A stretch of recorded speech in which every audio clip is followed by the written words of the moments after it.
மகா கணபதியே நமக. குரு வாழ்க, குருவே சரணம். ஆன்மீக அன்பர்கள் அனைவருக்கும் இனிய வணக்கங்கள்.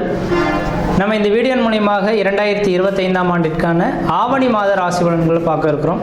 குறிப்பாக இந்த வீடியோவானது பார்த்தோம் அப்படின்னாக்கா ரிஷபராசி அன்பர்களுக்கான வீடியோ.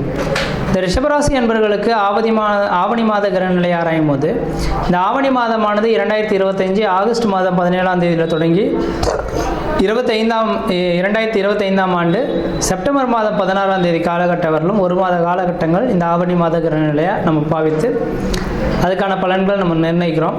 அதன் அடிப்படையில் பார்க்கும்போது இந்த மாத காலகட்டத்தில் ரிஷபராசி அன்பர்களுக்கு பார்த்தீங்க அப்படின்னாக்கா தன்னுடைய ராசிநாதன் ஃபஸ்ட்டு எப்படி இருக்கார் அப்படின்றத பார்க்கணும். அதுக்கடுத்து 5ஆம் அதிபதி 9ஆம் அதிபதி இந்த 3 கிரகங்களின் வலுகளை பொறுத்து தான் இந்த மாத பலன்கள் ஃபஸ்ட்டு நம்ம நிர்ணயிக்கிறோம். அதன் அடிப்படையில் பார்க்கும்போது இந்த மாதத்தின் தொடக்கத்தில் சுக்கிர பகவான் பார்த்தீங்க அப்படின்னாக்கா ராசிக்கு 2ஆம் இடம் தனஸ்தானத்தில் குரு சுக்கிரனோட தொடர்பு பெறுறது மிகப்பெரிய ஒரு அதிர்ஷ்டமான ஒரு அமைப்பு அப்படின்ற சொல்லலாம். ஆனால் ரிஷபராசி அன்பர்களின் வாழ்க்கை நிகழ்வுகளை எண்ணி பார்க்கும்போது சொல்லனா துயரணங்கள், அதாவது சொல்லப்போனால் கடந்த ஒரு 5-6 வருட காலகட்டமாகவே போராட்ட வாழ்க்கை, பொருளாதார நெருக்கடிகள், கடன் சொல்லக்கூடிய அமைப்புகள், சொந்த பந்தத்தினால பிரச்சனைகள், வறுமைகள், இது மாதிரி பல்வேறுபட்ட கஷ்டங்களை சந்திச்சுட்டு இருந்த நபர்களுக்கு நமக்குன்ற ஒரு விடிவு காலம் கிடைக்காதா அப்படின்னு ஏங்கி காத்திருந்த இந்த ரிஷபராசி என்பவர்களுக்கு ஆண்டவன் அனைத்து நவகிரகங்களுமே உங்களுக்கு அருள்பாலிக்கக்கூடிய அளவில் இந்த மாதத்தின் தொடக்கத்திலிருந்து ஒரு அதிர்ஷ்டமான காத்துகள் உங்கள் வீட்டின் வாயில் பதையை சந்திக்கக்கூடிய காலகட்டம் உருவாயிடுச்சுங்க. ஆனால் கடந்த 2 மாத காலகட்டங்கள் கூட பெரிய லெவலில் அந்த அளவுக்கு வளர்ச்சிக்கான அமைப்புகள் இல்லை. ஏன்னா இந்த ஆடி மாதம் ஆனி மாதம் இந்த 2 மாத காலகட்டமும் ராகு கேதுவின் பிடியிலேயே கிரகங்கள் மாட்டிக்கிட்டு இருந்ததை பார்க்க முடியுது. அனைத்து நவகிரகங்களும் ராகு கேதுவின் பிடியில் மாட்டிகிட்டு இருக்கக்கூடிய காலகட்டத்தில் தான் பூகம்பம், வெடி விபத்துகள், வண்டி வாகன தடைகள், இது மாதிரி பல்வேறுபட்ட ஒரு உலகத்துக்கு தேவையில்லாத ஒரு சங்கடங்களான சூழல்கள் உருவாகக்கூடிய காலகட்டங்கள் உருவெடுத்தது அப்படின்றத சொல்லணும். அந்த காலகட்டங்கள் இந்த இப்போ ஆடி மாதத்தோடய முடிஞ்சு போயிடுச்சுங்க. இனிமேல் வரக்கூடிய காலகட்டங்கள் ராகுவின் பிடியிலிருந்து கிரகங்கள் எல்லாமே தன்னோட வேலைகள் அடுத்தடுத்த நிகழ்வுகளுக்கு நோக்கி போக இருக்கிறதுனால மக்களுக்கு ஓரளவுக்கு சாதகமான ஒரு பலன்களை தரக்கூடிய அளவுகளில் கிரக நிலைகள் வலிமை பெற்றிருக்கு அப்படின்றத சொல்ல விரும்புகிறேன். அதோட இந்த மாத காலகட்டத்தில் உங்கள் ராசிநாதன் சுக்கிரனானவன் தனஸ்தானத்தில் வீற்றிருக்கிறது விசேஷம். ஒரு மனிதனோட வாழ்க்கையில் முக்கியமாக தேவையானது தனம், பொருளாதாரம், குடும்பத்தில் மேன்மை, இதுக்கெல்லாமே வருமானங்கள் ஃபஸ்ட்டு முக்கியம். அப்போ வருமானங்கள் குறைவில்லாமல் இருக்கணும் அப்படின்னாக்கா நிரந்தரமான வேலை வாய்ப்புகள் பெறணும். அப்போ நிரந்தரமான வேலை வாய்ப்பே இல்லைன்னு கஷ்டப்பட்டவங்களுக்கு நிரந்தரமான ஒரு வேலை வாய்ப்புகள் பெறலாம். சுக்கிர பகவானும் குரு பகவானும் சேர்ந்து இருக்கிறதுனால என்றைக்கோ உழைச்ச பணங்கள் இன்றைக்கி கைக்கு கிடைக்கக்கூடிய ஒரு காலகட்டங்கள் உருவாகும்.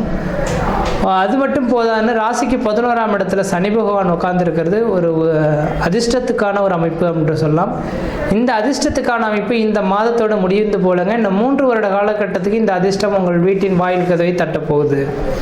அப்போ 2028ஆம் ஆண்டு காலகட்டம் வரலும் ரிஷபராசி அன்பர்களின் வாழ்க்கையில் கடன் இல்லாத வாழ்க்கையும் மன நிம்மதிக்கான ஒரு காலகட்டமும், குடும்ப மேன்மையும், பிரிந்த சொந்தங்கள் ஒன்று சேரக்கூடிய காலகட்டமும், பிரிந்த கணவன் மனை உறவுகள் ஒன்று சேர்ந்து குடும்ப வாழ்க்கை நடத்தக்கூடிய அமைப்புகளும், வெகு நாட்களாக குழந்தை பேரே இல்லைன்னு காத்திருக்கக்கூடிய நபர்களுக்கு குழந்தை பேர் உருவாகக்கூடிய காலகட்டங்களும், சொந்த பந்தங்கள் அழைத்து நீங்கள் விருந்து படைக்கக்கூடிய ஒரு காலகட்டங்களாக இந்த மாதத்திலேருந்து தொடங்க போகுதுங்க. அதுவும் உங்கள் ராசிக்கு 4ஆம் அதிபதி 4ஆம் இடத்தில் ஆட்சி பலம் பெறக்கூடிய காலகட்டத்தில் வீடு மனை வாசல், வண்டி வாகன யோகங்கள் வாங்கக்கூடிய யோகங்கள் உருவாயிடுச்சுங்க. அப்போ இந்த நேர காலகட்டத்தில் என்ன செய்ய போகிறீங்க அப்படின்னாக்கா உங்களோட பழமையான வண்டி வாகனங்களை புதுப்பிக்கக்கூடிய ஒரு காலகட்டங்கள் உருவாகலாம். பழமையான வாகனங்களை விட்டுட்டு புதுமையான வாகனங்கள் வாங்கக்கூடிய யோகங்கள் உருவாகலாம். வீடு மனை வாசல் பழுதடைந்த வீடு மனை வாசல்களை திருத்தி புனரமைச்சு அதுக்கு ஒரு நல்லது செய்யக்கூடிய ஒரு காலகட்டங்கள் உருவாகலாம். உங்களோட தெய்வத்துக்கு பார்த்தீங்கன்னாக்கா குடமுழுக்கு, அந்த தெய்வ காரியங்களை எடுத்து செய்யக்கூடிய ஒரு காலகட்டங்கள் உருவாகக்கூடிய காலகட்டங்கள் உருவாகுதுங்க. அதே நேரத்தில் பார்த்தீங்கன்னாக்கா 4ஆம் அதிபதி கேதுவுடன் தொடர்பு கொள்ளக்கூடிய காலகட்டங்கள் செப்டம்பர் மாதம் 10ஆம் தேதியிலேருந்து செப்டம்பர் மாதம் 16ஆம் தேதி காலகட்டத்தில் கேது சூரியன் இணைவு நியரஸ்ட் பாயிண்ட், அதாவது ஒரு 5 டிகிரிக்குள்ளார இணையக்கூடிய காலகட்டங்கள் உருவாகும்.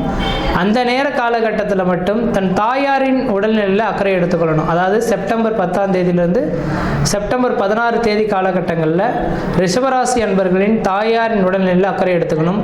இதயம் சம்பந்தப்பட்டது, நுரையீரல் சம்பந்தப்பட்டது, சளி தொந்தரவு சம்பந்தப்பட்ட பிரச்சனைகள் தன் தாயாருக்கு வரத்துக்கான வாய்ப்புகள் உண்டு. அதே நேர காலகட்டத்தில் இந்த ரிஷபராசி அன்பர்களின் மனமானது பார்த்திங்கனாக்கா ஏதோ படப்படன்னு அடிச்சுட்டு இருக்கிறத பார்க்க முடியும். ஏன்னா 4ஆம் இடத்துல அசுபகரங்கள் வீட்டிருந்தால் எண்ண அலைகள் தெளிவு பெறாது அப்படின்றது ஒரு விதிங்க. அதாவது ஹார்ட் பீட்டோட ரேட்டு வந்து கொஞ்சம் அதிகரிக்கிறதுக்கான வாய்ப்புகள் உருவாகுன்ற விதி. அப்போ அதை நினச்சி நீங்கள் எதுவும் வருத்தப்பட வேண்டிய அவசியம் கிடையாது. உடல் ரீதியான எந்த வித பிரச்சனைகளும் கிடையாதுங்க. உங்களுக்கு உடல் பிரச்சனைகள்லாம் நீங்கி வந்துட்டீங்க. வெகு காலகட்டமாக இருந்த பிரச்சனைகளுக்கு நிரந்தர தீர்வு பெறக்கூடிய காலகட்டம் உருவாயிடுச்சு. உங்களோட எதிர்கால வாழ்க்கை பன்மடங்கு பெருகக்கூடிய ஒரு காலகட்டமும் உருவாயிடுச்சுங்க. அதனால் ரிஷபராசி என்பவர்கள் கவலை கொள்ள வேண்டிய அவசியம் கிடையாது. இன்றைய தேதியிலிருந்து இன்னும் 3 வருட காலகட்டத்தை நீங்கள் குறித்து வச்சுக்கோங்க. இன்றைய தேதியிலிருந்து இன்னும் 3 வருட காலகட்டத்துக்கு நீங்கள் நினச்சது தான் சட்டம் அப்படின்ற மாதிரி பணம் யார் கையிலலாம் இருக்கோ இல்லையோ தெரியாது, ஆனால் உங்களோட கையில் பணம் இருக்கும். நினைத்த காரியத்தை சாதனை படைக்கக்கூடிய ஒரு மனிதர்களாக ரிஷபராசி என்பவர்கள் உருவாகிங்க. அழியா சொத்துக்கள் வாங்கி குவிக்கக்கூடிய காலகட்டங்கள், வீடு மனை வாசல் வாங்குவது, வீடு மனை வாசல் கட்டுவது, குடிபெயர்றது, குலதெய்வத்துக்கு செய்ய வேண்டிய சடங்குகள் செய்கிறது, இது மாதிரியான சுப நிகழ்வுகள் செய்யக்கூடிய ஒரு காலகட்டங்கள் உருவாகுதுன்ற விதிங்க.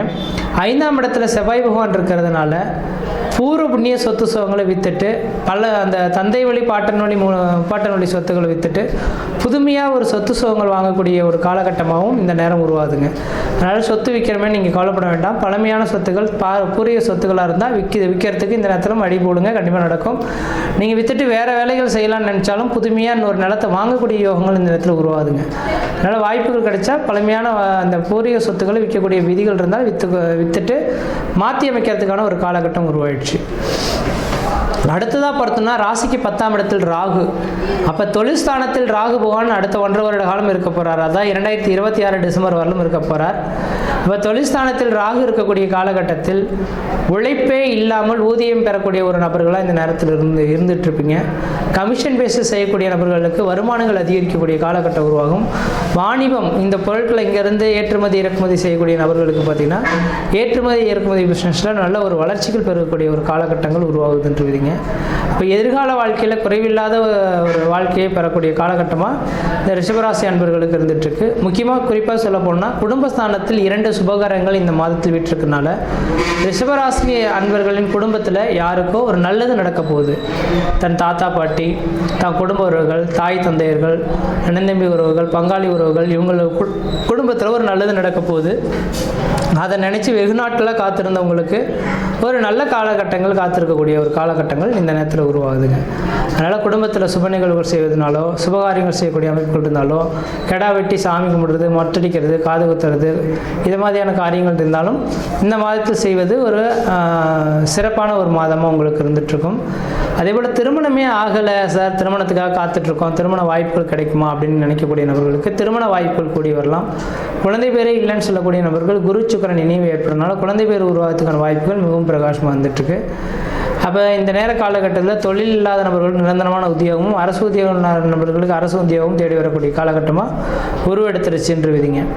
இந்த மாத காலகட்டத்தில் நீங்கள் வழிபடக்கூடிய தெய்வம் எதுனாக்கா 5ஆம் அதிபதியானவன் புதன் பகவானாக வரதுனால புதனின் அம்சம் விஷ்ணு பகவான். அப்போ விஷ்ணு கோயில்களுக்கு போயிட்டு வர்றது நல்லாயிருக்கும். அல்லது மதுரை மீனாட்சி அம்மன் கோவில் போயிட்டு வர்றது விசேஷத்தை கொடுக்கும். ஏன்னா புதனோட ஸ்தலம் அல்லவா, திருவன்காடு அல்லது பார்த்திங்கன்னா மதுரை மீனாட்சி அம்மன் கோவில், இந்த 2 ஸ்தலங்களில் ஒரு ஸ்தலத்துக்கு இந்த மாதத்தில் போயிட்டு வந்தால் வருமானங்கள் பன்மடங்கு பெறக்கூடிய ஒரு மாதமாக இந்த மாதம் இருந்துட்டுருக்குன்றீங்க. மற்ற விதத்தில் உங்களுக்கு எந்த விதத்தையும் தோஷங்கள் பாதிக்க முடியாது. சீரும் சிறப்புமாகவே இருப்பீங்க, நலமாக இருப்பீங்க. இந்த மாத கிரகநிலை ஆராயும் போது சுருக்கமாக சொல்லணும் அப்படின்னு ஆசைப்பட்டோன்னாக்கா இந்த மாத காலகட்டத்தில் குடும்பத்தில் ஏதோ மிகப்பெரிய ஒரு சந்தோஷமான நிகழ்வுகள் நடக்க போகுது.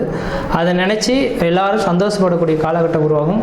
பொருளாதார அபிவிருத்திகளும் குடும்ப மேன்மையும் குடும்ப ஒற்றுமையும் ஏற்படக்கூடிய காலகட்டங்கள், பிரிந்த சொந்தங்கள் உங்களை தேடி வரதுக்கான காலகட்டங்கள் உருவாயிடுச்சுங்க. இப்போ இனிமேலுக்கு எதையும் நோக்கி நீங்கள் கவலைப்பட வேண்டிய அவசியம் கிடையாது. எல்லாமே தேடி வரக்கூடிய காலகட்டம் தொடர ஆரம்பிச்சிச்சு. இந்த மாத காலகட்டத்தில் நீங்கள் மதுரை மீனாட்சி அம்மனை வழிபாடு செய்வது ஆகச்சிறந்ததாக இருந்துகிட்ருக்கு. அந்த மதுரை மீனாட்சி அம்மனை வழிபாடு செய்வதனுடையாக இந்த மாத காலகட்டத்தில் எண்ணங்கள் என்ன நினைக்கிறீங்களோ அது எல்லாமே பூர்த்தி அடையக்கூடிய ஒரு மாதமாக இருந்துகிட்ருக்கும். எந்த அளவுக்கு முயற்சி எடுக்கிறீங்களோ அந்த அளவுக்கு இந்த மாத காலகட்டம் வளர்ச்சி நிறைந்த மாத காலகட்டமாக இருக்குது. முயற்சி எடுத்து பாருங்கள், கண்டிப்பாக வெற்றி பெறுவீங்கள். நன்றி, வணக்கம்.